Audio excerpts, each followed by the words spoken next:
Hello and welcome back. We're now on to section 13.2, so this will serve as our little introductory video for the section. The goal of the entire section is to take what we just learned about vectors in 2 dimensions and extend them to 3 dimensions. So for some of you, this might be the first time that you're working mathematically in 3 dimensions. Maybe some of you have used some 3-dimensional programs, things like this for your own work, but maybe not. So we're starting basically from scratch. So in this very first video, I just want to show you, take you on a tour of the 3-dimensional coordinate system, R3 or 3 space, as we call it, and just get to the point where we can plot some points in 3 dimensions. So if you think way back to when you first learned about the 2D coordinate system, that was exactly how you started, was just by plotting points. So let's get into it. So here is, instead of 2 axes, now 3 axes. And so the first big question here is, which ones are which? So we're going to have 3 axes, x, y, and z. And I guess what I'll do is I'm just going to start by saying which ones are which. This is our x-axis, this is our y-axis, and this is our z-axis. Now, if you'll notice, I am viewing this 3D coordinate system from a particular point in space. I'm sort of back here where the first quadrant would be positive x, positive y, and also positive z. So this would actually be the first octant. I'm viewing the origin from the first octant of the coordinate system. Now, depending on what we're graphing, what we're looking at, we might be looking differently. So one thing we should talk about is how our axes are laid out, because they're not just laid out arbitrarily. There's this thing called the right-hand rule for determining which axes, what directions each axis should go. So for example, I'm just going to get rid of z for a second. If I just decide this is going to be my positive x-axis, this is my positive y-axis, in order to determine which, it's possible positive z could go down or positive z should go up. And I'm telling you that I'm not just deciding that arbitrarily. Instead, there's a rule for determining which way the positive z-axis should go. The idea is you point your fingers.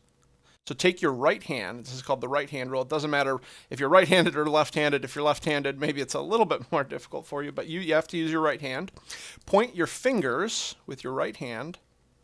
Point your fingers in the direction of the positive x-axis, and then have your palm facing the positive y-axis. Or thinking of it a little bit differently, you need to be able to curl your fingers inward towards the positive y-axis. So your palm, or the way your fingers curl, should go in the positive y-axis. So I'm going to say your palm, or curl your fingers this direction.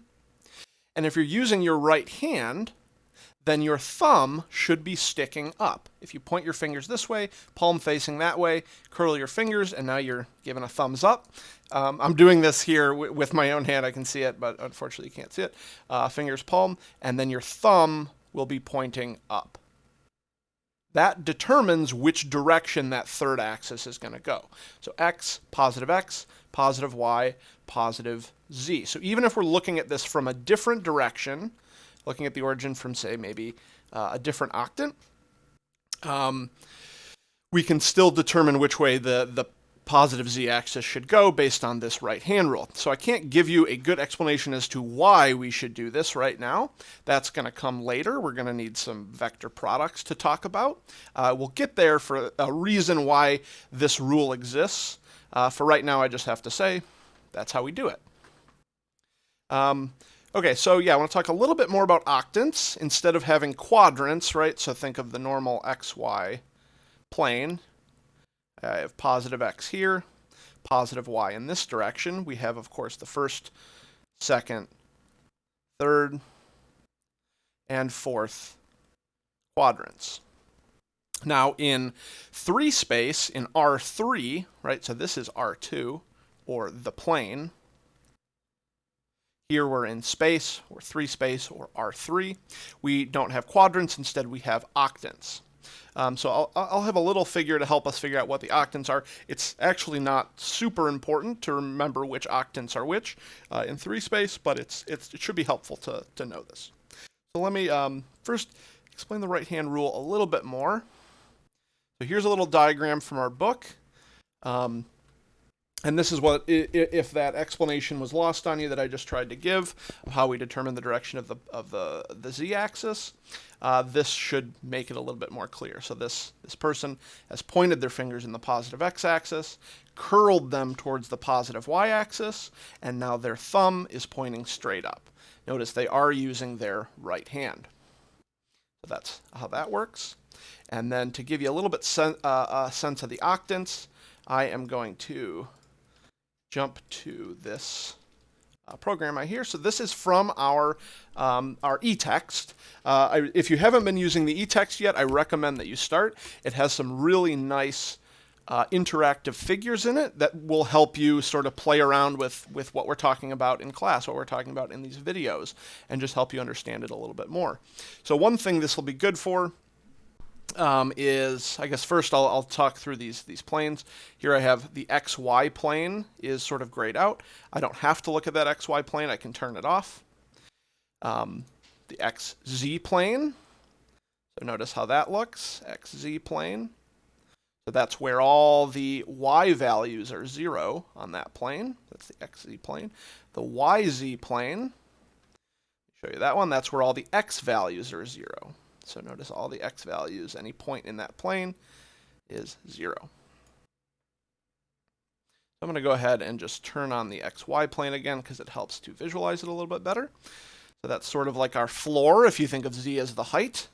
Above and below sea level maybe, this would be sea level plane. So let's go through the octants. So the first octant is very much like the first quadrant. Notice we have positive x values, positive y values, but now we also need to introduce z values. Are they positive or negative? So for the first 4 octants, they'll follow the first 4 quadrants, but with positive z values. So that's the first octant. The second octant, notice that's positive y, negative x, just like it would be for the second quadrant.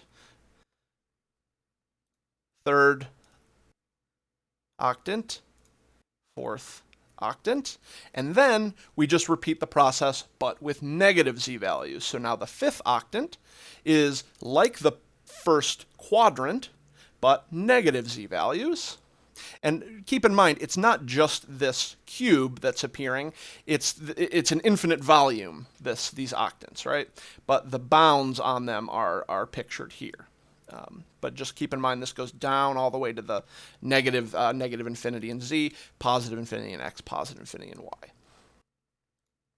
So again, and now we'll rotate around just like we do with the quadrants, 7th, 8th octant, and that's all the octants. So again, it's not super important to know the names for the octants. We don't end up using it too much, but hopefully it helps you sort of compare the 2-dimensional coordinate system with the 3-dimensional coordinate system and just see a little bit more about how that works. So I'm going to jump back to my slides here. Let's see. So yeah, we've talked about octants, talked about the right-hand rule. When we specify a point in R3, if we're in R2, it would just be x comma y, but now we have this third axis, so we also have to say how far up or how far down we go in the z direction. So our points will look like 1, 2, 3 coordinates rather than 2, which of course makes sense since we have 3 axes. Okay, so let's plot a couple points in R3, in 3 space. So this does take a little bit more work than just plotting points in 2 dimensions. Let's start with 3, 4, 5. So that's 3 in the x direction. I'm just going to label my axes again here, x, y, and z. I know it looks a little bit wonky at first. You're going to get used to this. You got to promise me there. You're going to get used to this. I know it looks a little bit weird, but this is how we're doing it. So 3, 4, 5. That means I need to go 3 in the x direction. So let me mark off 3 in the x direction. 3, 4, 1, 2, 3. 3 in the x direction. So I'm going to start there. So if we were just doing x, y, I would just go 3 in the x direction and then go perpendicular to the x-axis in the y direction. So I want to do that here, but it's not going to look perpendicular to the x-axis. Rather, it's going to look What really is generalizing here is I want it to be parallel to the y-axis. So here's the y-axis. It is helpful to use a ruler here. Down here is 3 in the x direction, positive 3. So I'm going to come down. I want this to be parallel to the y-axis. And I'm not going to do solid lines. I just want to do dotted lines here. And I need to go over 4 units. So I better stop for a second there. Oops. Oops. So let's see. I also need to go 4 in the y direction. So that's 1, 2, 3, 4. How about? And one thing I can do to make this easier is the x and the y axes should be perpendicular to each other at all points. And so I'm going to make a parallel to the x-axis. So notice that's now close to. That's now parallel to the x-axis. Not quite, sorry. Maybe that's good enough. Again, this doesn't have to be exact, but we want to make it as good as we can. All right, so that's about parallel to the x-axis. I'm going to move that over to 4 on the y-axis. I'm going to intersect it with 4 on the y-axis. Sorry, one second. Mark that with 4. And I'm going to draw dotted lines down that. And then I'm going to go back to my x-axis. Parallel to the y-axis. And draw my dotted lines over. Continue this. And now where these two lines meet, that is just 3, 4, 0. So notice I am just in the xy plane here. A height of 0 is what I've started off drawing. So that's 3, 4, 0. And now I need to go up 5 in the z direction. So 1, 2, 3, 4, 5. Is this starting to take shape for you? Do you see what I'm going to do next? I'm going to go parallel to the z-axis. That one's always a little bit easier to go parallel to because it's straight up 90 degrees. And I need to go up 5 in that. So one way I can do this, because it's not clear what the distance of 5 is going to be, right? Because it's closer to us. And so in order to draw this in perspective, what I'm going to do is I'm going to go 4 over in the y direction and at z equal to 5. So I'm going to draw a line there. I'm also going to draw a line over here for the x's. Parallel to x, about. For some reason I can't get quite parallel to x. And I'm going to go over to 3 in the x direction.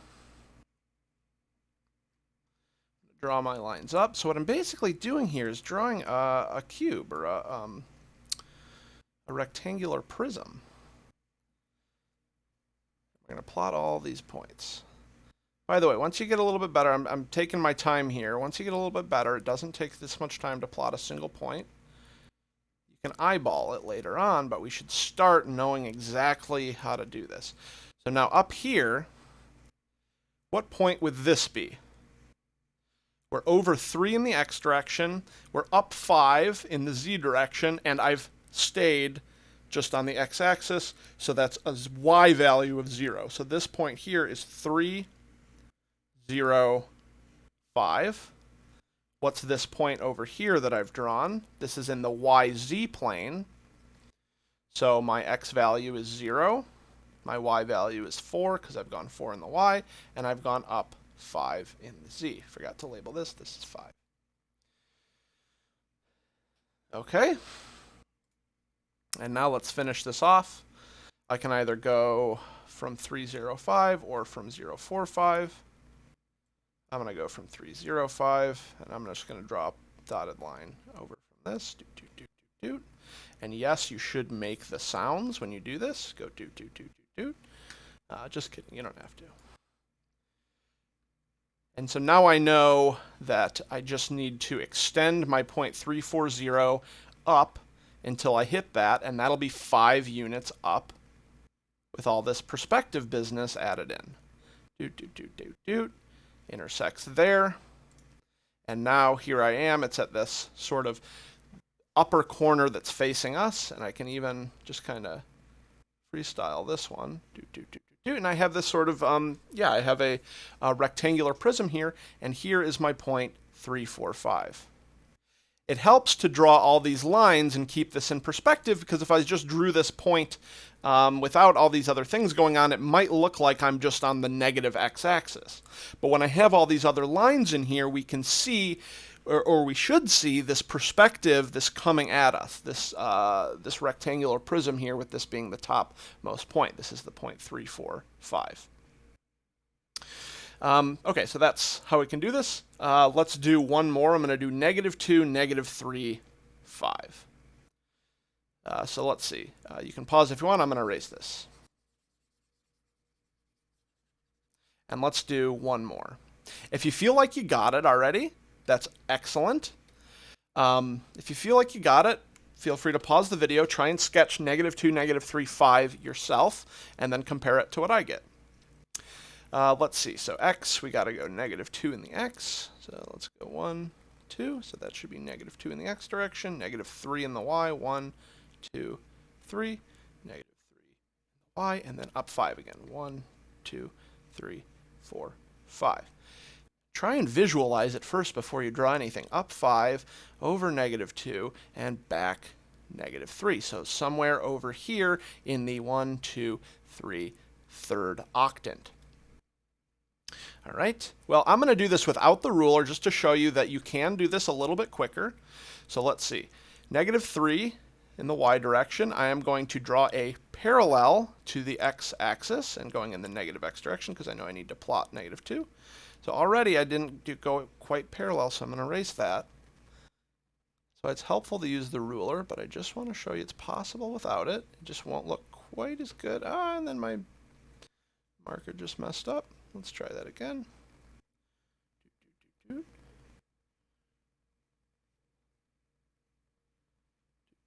See, that's not quite good enough. I'm going to start over. It's not quite good enough. Maybe I should just use the ruler.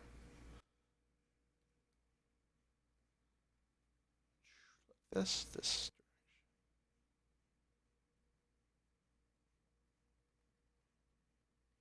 All right, I'm going to call that good enough. So this point here, what would this point be? Well, that's -3 in the x, -2 in the y, and I'm still just in the xy plane. I haven't gone up or down it or anything. So this would be -3, -2, 0 would be that point. And now I need to go up 5. So I'm going to take my 5 up here and go -2 in the y. So notice how these match up. That's sort of the right side of this rectangular prism. I can do the same thing here. Anytime you plot a point, you really are building one of these rectangular prisms. Get good at drawing these things. And then I go up from here. That would be 5 units up. And there is -2, -3, 5. All right, so you got a lot of opportunities to practice here. This is something you gotta practice. I know this isn't an art class. We're not trying to make it super pretty. I mean, look at my drawing. It's not beautiful, but it gets the job done. It keeps things, one of the most important things to do when you're drawing is to keep these axes parallel. When I start at -3 in the y here, oh, I messed something up, didn't I? Maybe you caught that, maybe you didn't. That was -2, -3, 0. One of the most important things is when I drew this -3 to keep these lines parallel. Something moving in the positive x or negative x direction, so just moving in the x direction, should be parallel to the x-axis. You got to keep these things parallel. And that's how you come up with a drawing that is maybe not beautiful. I'm sure some of you are going to draw much better than I can. Maybe not beautiful, but will get the job done. And that's what we're looking for here, to keep things consistent. Okay, that's it for this video. I know it was a little bit long. Sorry about that. I will see you next time. We'll start to introduce vectors into this 3D environment. I'll see you there.